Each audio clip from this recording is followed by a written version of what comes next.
Primeiramente, bom dia, galera. Eu tô fazendo um videozinho aqui rapidinho para falar sobre um barulho nessa moto aqui do cliente aqui, ó, do nosso amigo Wagner Motos Mecânico aí. Vem dando uma verificada aí nessa corrente de comando. Deixa aquele joinha aí, galera. Então, gente, eu vou mostrar aqui para vocês o que é corrente de comando, né? Essa corrente de comando ela só tem na 150, na Bros 150, entendeu, gente?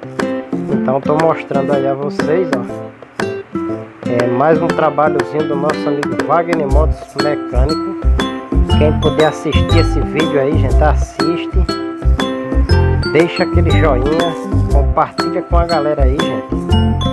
E vamos comentar embaixo, né? Então tô mostrando aí mais um trabalhozinho para vocês aí.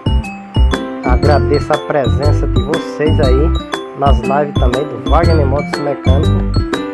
O Wagner vem fazendo live um dia e outro não, né? Às 7 horas da noite. Amanhã tem live, galera. Então, gente, eu tô mostrando aí para vocês a parte de magneto, né? Que o Wagner Motos abriu aí, gente. A moto com barulho, né? Eu tô verificando aí esse eixo, se realmente tem folga, né? Então tá aí, gente, mais um trabalhozinho do Wagner Motos. Tá colocando cabeçote novo, original, mostrando essa bobina aí que tá toda direitinha, né? Dando uma verificada e mostrando para vocês o que é também magneto, né? Aí, ó, eu tô pegando aqui o magneto.